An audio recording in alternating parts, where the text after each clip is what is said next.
ಒಬ್ಬ ವ್ಯಕ್ತಿ ಹೇಳ್ತಿದ್ದ, ನಾ ದೂರದ ವ್ಯಕ್ತಿಗಳನ್ನು ಮಾತಾಡಿಸೋಕೆ ಪ್ರಯತ್ನ ಮಾಡ್ತೀನಿ ಅಂತ. ಅವನ ಸ್ನೇಹಿತರಂದರು, ಹೆಂಗೆ ಸಾಧ್ಯ ಇತ್ತು ದೂರದ ವ್ಯಕ್ತಿಗಳು ಮಾತಾಡೋಕ? ನಿನ್ನ ಕಡೆಯಿಂದ ಇದು ಮಾಡೋಕ್ಕೆ ಸಾಧ್ಯ ಇಲ್ಲ ಅಂತ ಹೇಳಿದರು.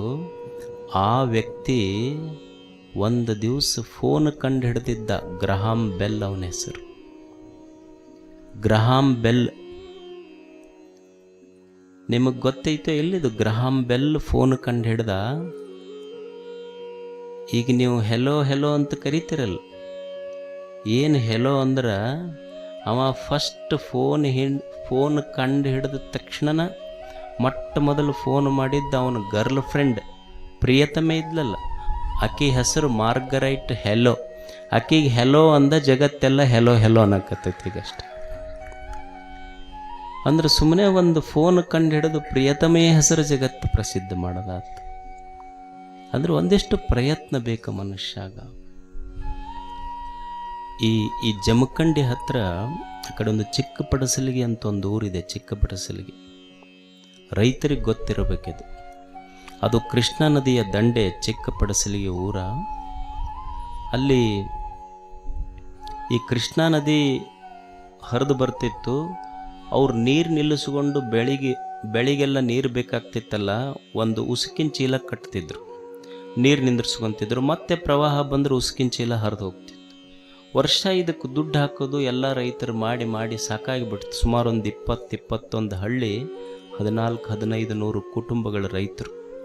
ಒಂದು ದಿವಸ ಸುಮ್ಮನೆ ರೈತರೆಲ್ಲ ಕೂಡಿ ಮೀಟಿಂಗ್ ಮಾಡಿ, ನಾವ್ಯಾಕೆ ಡ್ಯಾಮ್ ಕಟ್ಟಬಾರ್ದು ಅಂತ. ಸರ್ಕಾರ ಎಲ್ಲ ನಾ ಹೇಳೋದು, ರೈತರು. ನಿಮಗೆ ಆಶ್ಚರ್ಯ ಅನ್ನಿಸ್ಬೋದು, ಯಾವ ಸರ್ಕಾರದ ಸಹಾಯ ಇಲ್ಲದೆ 21-25 ಹಳ್ಳಿಯ ರೈತರು ಕೂಡಿ ಮನಿ ಪಂಪ್ ಸೆಟ್ಟಿಗೆ ಪಟ್ಟಿ ಹಾಕಿ ಒಂದು ಬ್ಯಾರೇಜ್ ಕಟ್ಟಿದ್ರು. 1/2 ಕಿಲೋಮೀಟರ್ ಕಟ್ಟಿ 1 ವರ್ಷದೊಳಗೆ ಮುಡುಗಿಸಿದ್ರು. ಭಾರತದ ಇತಿಹಾಸದಲ್ಲಿ ಬಹುಶಃ ರೈತರೇ ಕಟ್ಟಿದ ಮೊದಲ ಡ್ಯಾಮ್ ಅಂದ್ರೆ ಕರ್ನಾಟಕದ ಚಿಕ್ಕಪಡಸಲಿ. ನಮ್ಮ ಮನೆ ಮುಂದೆ ಒಂದು ಸಣ್ಣದೊಂದು ಗಟಾರ ಏನರ ಹೆಚ್ಚು ಕಡಿಮೆ ಆಗಿದ್ರೆ ಮುನ್ಸಿಪಾಲಿಟಿಯವರು ಮಾಡ್ಬೇಕು. ನಾವು ಒಂದು ಕಸ ಬಿದ್ದರೆ ತೆಗೆಯೋದಿಲ್ಲ. ಅಂದ್ರೆ ಪ್ರಯತ್ನದಿಂದ ಮನುಷ್ಯ ಎಷ್ಟು ದೊಡ್ಡವನಾಗ್ತಾನೆ. ಪ್ರಯತ್ನ ಪ್ರವೃತ್ತಿ ಬೇಕು ಮನುಷ್ಯನಿಗೆ. ಪಶ್ಚಿಮ ಬಂಗಾಳದಲ್ಲಿ ಒಂದು ಮುರ್ಷಿದಾಬಾದ್ ಅಂತ ಒಂದು ಊರು. ಅಲ್ಲಿ ಒಂದು ಹುಡುಗ ಬಾಬರ್ ಅಲಿ, ಅವನ ಹೆಸರು ಬಾಬರ್ ಅಲಿ. ಅವನು 9ನೇ ವರ್ಷ ಇದ್ದಾಗ ಅವ್ರೂರಾಗ ಸಾಲಿರಲಿಲ್ಲ. ಅವ 10 ಕಿಲೋಮೀಟರ್ ರಿಕ್ಷಾ ತೊಗೊಂಡು ಹೋಗ್ತಿದ್ದ, ಮತ್ತೆ 2 ಕಿಲೋಮೀಟರ್ ನಡೀತಿದ್ದ.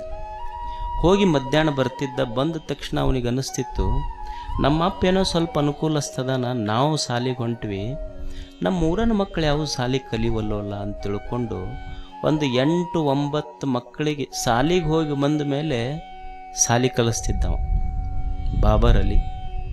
ಅವ್ರ ಹಿತ್ತಲದೊಳಗನ ಒಂದು ಚಪ್ರ ಇತ್ತು. ಆ ಚಪ್ರದೊಳಗನ ಆ ಓಣಿ 8-9 ಮಕ್ಕಳಿಗೆ ಕೂಡಿಸ್ಕೊಂಡು ಟ್ಯೂಷನ್ ಶುರು ಮಾಡ್ತಿದ್ದ.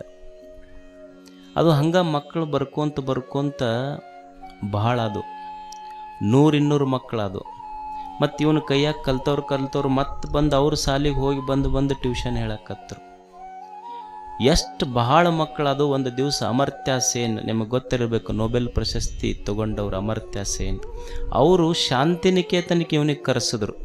ನಿನ್ನ ಸ್ಕೂಲ್ ಕಟ್ಟಿಯಲ್ಲ, 9 ವರ್ಷದ ಹುಡುಗೊಂದು ಸಾಲಿ ಕಟ್ಟ್ಯಾನಂದ್ರೆ ಅದ್ರ ಬಗ್ಗೆ ಹೇಳಿ 2 ಮಾತು. ಅದಕ್ಕೆ ಆನಂದ ಶಿಕ್ಷಣ ನಿಕೇತನ ಅಂತ ಹೆಸರಿಟ್ಟ ಬಾಬರ್ ಅಲಿ. ಅವನ ಹೆಸರು ಬಾಬರ್ ಅಲಿ. ಅವ ಅಂತ ನಾನು ವಿವೇಕಾನಂದರಿಂದ ಸ್ಫೂರ್ತಿ ಪಡೆದೆ. ಆನಂದ ಶಿಕ್ಷಣ ನಿಕೇತನ ಅಂತ ಹೆಸರಿಟ್ಟ. ಅಮರ್ತ್ಯ ಸೇನ್ ಅವನಿಗೆ ಶಾಂತಿನಿಕೇತನದಲ್ಲಿ ಕರೆದು ಮಾತನಾಡಿಸಿದ. ಮುಂದೆ CNN, IBN ಅವರು ಅವನಿಗೆ ರಿಯಲ್ ಹೀರೋ ಪ್ರಶಸ್ತಿ ಕೊಟ್ಟರು. 10 ಲಕ್ಷ ಬಹುಮಾನ ಕೊಟ್ಟರೆ ಹುಡುಗ ತಮ್ಮ ಮನೆಗೆ ತೊಗೊಂಡು ಹೋಗಲಿಲ್ಲ, ತಾನು ಮಾಡುವ ಸಾಲಿಗೆ ಒಂದಿಷ್ಟು ಜಾಗ ಖರೀದಿ ಮಾಡಿತು. ಮುಂದೊಂದು ದಿವಸ ಸಾಲಿಗೆ ಕಟ್ಟಿತು. BBC ಅವರು ಸರ್ವೆ ಮಾಡಿದಾಗ ಯಾವ ಸುಮಾರು 8 ಮಕ್ಕಳಿದ್ರು, ಆ 8 ಮಕ್ಕಳು ಓದಿ ಪಾಸಾಗಿ ಮತ್ತೆ ಅದ ಶಾಲೆಯೊಳಗೆ ಟೀಚರ್ ಆಗಿ ಬಂದಿದ್ರು. ಇವ ಅದಕ್ಕೆ ಹೆಡ್ ಮಾಸ್ಟರ್ ಆಗಿದ್ದ. 800 ಮಕ್ಕಳು ಓದಕತ್ತಾರ. BBC ಅವ್ರ ಸರ್ವೇದೊಳಗೆ ಗೊತ್ತಾಗಿದ್ದು ಅಂದ್ರೆ ಬಾಬರ್ ಅಲಿ ವಿಶ್ವದ ಅತ್ಯಂತ youngest head master of the world ಅಂತ BBC ಅವನಿಗೆ ಗೌರವ ಕೊಟ್ಟಿತ್ತು.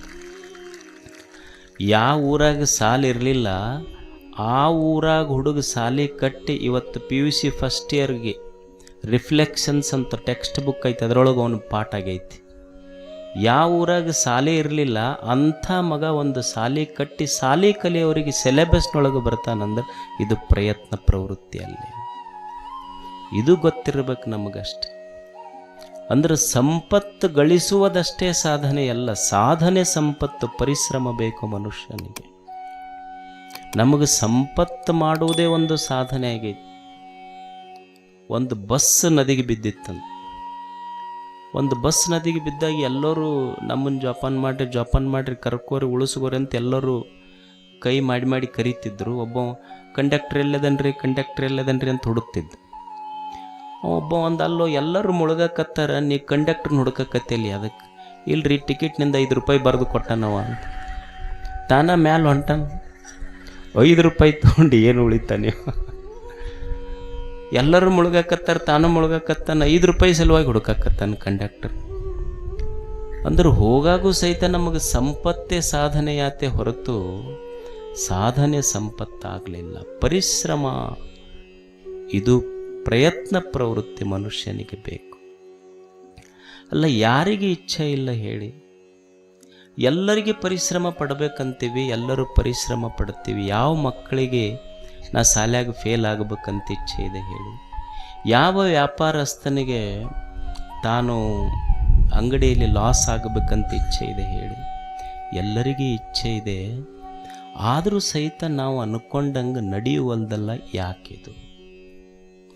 ಏನು ಕಾರಣ ಇರ್ಬೋದು? ದೋಷ ಎಲ್ಲಿದೆ? ಇದು ಎಲ್ಲ ವಿದ್ಯಾರ್ಥಿಗಳಿಗೆ ನಾನು ಫಸ್ಟ್ ಬರಬೇಕಂತೈತಿ. ಎಷ್ಟು ಸ್ಪರ್ಧಾತ್ಮಕ ಪರೀಕ್ಷೆಯಲ್ಲಿ ಓದೋ ಮಕ್ಕಳಿಗೆ ನಮಗೆ ಯಾಕೆ ಪಾಸ್ ಆಗಬಾರ್ದಂತೈತಿ? ಏನು ಮಕ್ಕಳಿಗೇನಾದರೂ? ಮತ್ತು ಯಾಕೆ ಫೇಲ್ ಆಗ್ತಾವೆ ಮಕ್ಕಳು? ಎಲ್ಲರಿಗೆ ಇಚ್ಛೆ ಇದೆ, ಆಗುವಲ್ದಲ್ಲ. ಸಮಸ್ಯೆ ಎಲ್ಲೇ ಐತಿ?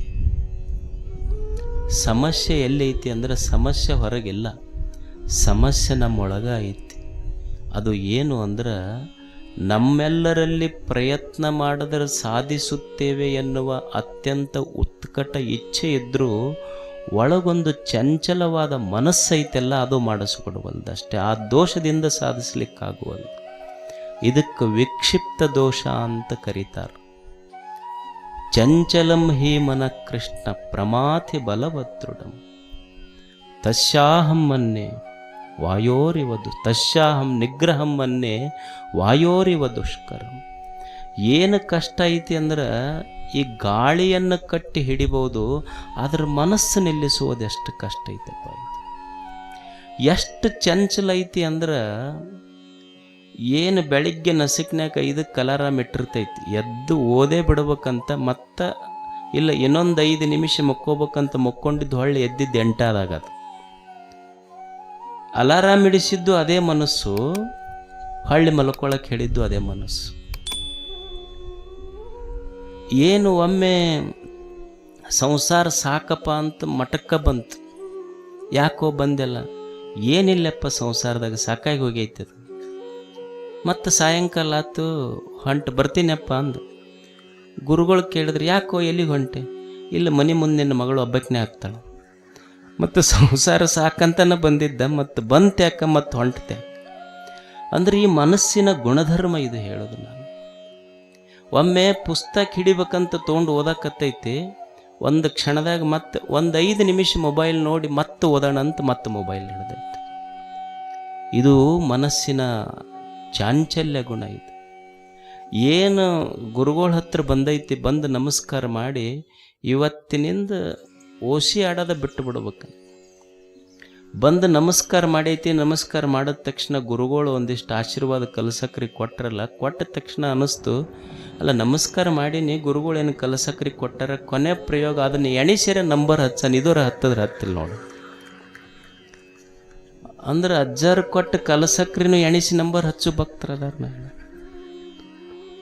ಅವ್ರ ತಪ್ಪಲ್ಲ, ಅದು ಒಳಗೈತೆ, ಹಂಗೆ ಮಾಡಿಸ್ತೈತೆ ಅಷ್ಟ. ಹಿಂಗಾದ್ರೆ ಇನ್ನು ಮೇಲೆ ಗುರುಗಳು ಕಲಸಕ್ರಿ ಕೊಡೋದ ಬಂದು ಮಾಡ್ತಾರೆ ಅವ್ರು. ಅಂದ್ರೆ ಮನಸ್ಸಿನ ಚಾಂಚಲ್ಯ ಸ್ವಭಾವ ಇದು ಹೇಳೋದು ನಾನು. ಅಂದ್ರೆ ಒಮ್ಮೆ ಹಂಗೆ ಮಾಡಿಸ್ತೈತಿ, ಒಮ್ಮೆ ಹಿಂಗೆ ಮಾಡಿಸ್ತೈತಿ. ಒಮ್ಮೆ ಮನೆ ಹಿಡ್ಕೊಂಡು ಅತ್ತಿ ಮಾವ ಮೈದನ ನಾದಿನಿ ಎಲ್ಲರನ್ನ ಹಿಡ್ಕೊಂಡು ಕಟ್ಕೊಂಡು ಬಡ್ದಾಡ್ಬೇಕು ಅನ್ನಿಸ್ತೈತಿ. ಒಮ್ಮೆ ಒಟ್ಟು ಗಂಡನ ಕರ್ಕೊಂಡು ಬೇರೆ ಆಗ್ಬೇಕು ಅನ್ನಿಸ್ತೈತಿ ಅಷ್ಟು. ಒಮ್ಮೆ ಅದ ಹೇಳೋದು, ಒಮ್ಮೆ ಈಗ ನೀ ಬೇರೆ ಆಗ ಮಟ್ಟ ನಮ್ಮ ಮನೆಗೆ ಬರೋದು ನೋಡು ಅಂತ ಹೇಳೋದು ಇದ್ದಾವ. ಅಂದ್ರೆ ಮನಸ್ಸಿನ ವಿಕ್ಷಿಪ್ತ ಪ್ರವೃತ್ತಿ ಇದು, ಚಂಚಲ ಸ್ವಭಾವ ಇದು ಮನಸ್ಸಿಂದ. ಇದನ್ನು ಕಟ್ಟಿ ಹಾಕುವುದು ಬಹಳ ಕಷ್ಟ ಐತಿ. ಇದಕ್ಕೆ ವಿಕ್ಷಿಪ್ತ ಪ್ರವೃತ್ತಿ ಅಂತ ಕರೀತಾರೆ. ಇದು ವಿಕ್ಷಿಪ್ತ ಪ್ರವೃತ್ತಿ ಅಂದ್ರೆ ವಿವಿಧಂ ಕ್ಷಿಪ್ಯತಿ ವಿಕ್ಷಿಪ್ತ ಅಂದ್ರೆ ಎಲ್ಲಿ ಬೀಳ್ತೈತಿ ಗೊತ್ತಿಲ್ಲದೆ, ಯಾಕಡೆ ಒಂದು ರೂಪ ಕಂಡಿತು ಅಲ್ಲಿ ಹೋಗಿ ಬೀಳ್ತೈತಿ, ಒಂದು ಶಬ್ದ ಕೇಳ್ತು ಅಲ್ಲಿ ಹೋಗಿ ಬೀಳ್ತೈತಿ, ಒಂದು ಏನೋ ಸ್ಪರ್ಶ ಕಂಡಿತು ಅಲ್ಲಿ ಹೋಗಿ ಬೀಳ್ತೈತಿ, ಇಲ್ಲೇ ಬೀಳ್ತೈತಿ ಅಂತಿಲ್ಲ ಈ ಮನಸ್ಸಿನದು. ಎಲ್ಲಿ ಹೋಗಿ ಬೀಳ್ತೈತಿ ಅಂತ ಗೊತ್ತಿಲ್ಲ, ಎಲ್ಲಿ ಕಾಣ್ತೈತಿ ಕೇಳ್ತೈತಿ ರುಚಿಸ್ತೈತಿ ಅಲ್ಲಿ ಹೋಗಿ ಬೀಳ್ತೈತಿ ಅಷ್ಟೇ. ವಿಪರೀತಂ ಕ್ಷಿಪ್ಯತೀತಿ ವಿಕ್ಷಿಪ್ತ ಅಂದ್ರೆ ಒಮ್ಮೆ ವಿಪರೀತ ವಿಚಾರ ಮಾಡ್ತೈತಿ. ಏನು ಮಾಡ್ತೈತಿ ಅಂದ್ರೆ ಮೈ ತೂಕಾರ ಕರಗಿಸ್ಕೋಬೇಕಂತೀನಿ, ಮೈ ತೂಕಾರ ಕರಗಿಸ್ಕೋಬೇಕಂತೀನಿ, ಅದ್ರ ತಿನ್ನೋದು ಬಿಡಬಾರ್ದಂತೀನಿ. ಮನ್ಯಾಗ ಮಾಡಿದ್ದ ಕರಿಗೆ ಹೋತು, ಇವ ಹಿಂದೇನು ಕರಗಲಿಲ್ಲ ಅಷ್ಟು. ವಿಪರೀತವಾಗಿ ವಿಚಾರ ಮಾಡ್ತೈತಿ ನಾವು. ತೂಕ ಕರಗಿಸ್ಕೋಬೇಕಂತೀನಿ, ಅದ್ರ ತಿನ್ನೋದು ಬಿಡಬಾರ್ದಂತ. ಶ್ರೀಮಂತ ಆಗಬೇಕಂತ ಅಪೇಕ್ಷೆ ಐತಿ, ಅದ್ರ ದುಡಿಬಾರ್ದಂತೀನಿ. ಪುಣ್ಯಾರ್ಯ ಪಡ್ಕೋಬೇಕಂತೀನಿ, ಅದ್ರ ಒಂದು ಪೈಸಾ ದಾನ ಮಾಡಬಾರ್ದು. ವಾಗ್ದಾನ ಬರ್ಕೋರಿ ಹೆಸರು ಫಸ್ಟ್ ನಂದಷ್ಟು, ದಾನ ಮಾಡಬಾರ್ದಂತ. ಗಂಡನ ಕರ್ಕೊಂಡು ಬ್ಯಾರ್ಯಾರೆ ಆಗಬೇಕಂತೀನಿ, ಅದ್ರ ಆಸ್ತಿ ಬಿಟ್ಟು ಹೋಗ್ಬಾರ್ದಂತೀನಿ ಅಷ್ಟು. ಹೋಗೋದಿದ್ರೆ ನೋಡೋಣ ಹೋಗ್ಬೇಕಷ್ಟ. ಹಂಗೆ ಹೇಳೋರ ಮುಂದೆಲ್ಲ ಉಟ್ಟು ಬಟ್ಟೆ ಮೇಲೆ ಬಂದೀವ್ರಿ, ನಮಗೇನೂ ಕೊಟ್ಟಿಲ್ಲ ಅಂದ್ರೆ ಆಸ್ತಿ ಬಿಟ್ಟು ಹೊರಗೆ ಹೋಗ್ಬೇಕಂತೈತಿ, ಅದ್ರ ಆಸ್ತಿ ಬಿಟ್ಟು ಹೋಗಬಾರ್ದು. ಅಂದ್ರೆ ಮನಸ್ಸು ವಿಪರೀತವಾಗಿ ಇದು ಚಿಂತನೆ ಮಾಡ್ತೈತಿ. ನಮ್ಮೊಳಗಿರುವ ಮನಸ್ಸು ಹಿಂಗೆ ಮಾಡಿದ್ರೆ ಇನ್ನು ರಕ್ಷಣೆ ಮಾಡೋರು ಯಾರು ಹೇಳಿ? ನಾವು ಎಲ್ಲ ಪ್ರಯತ್ನಗಳನ್ನು ನಾವು ಮಾಡಬೇಕಂತೀವಿ,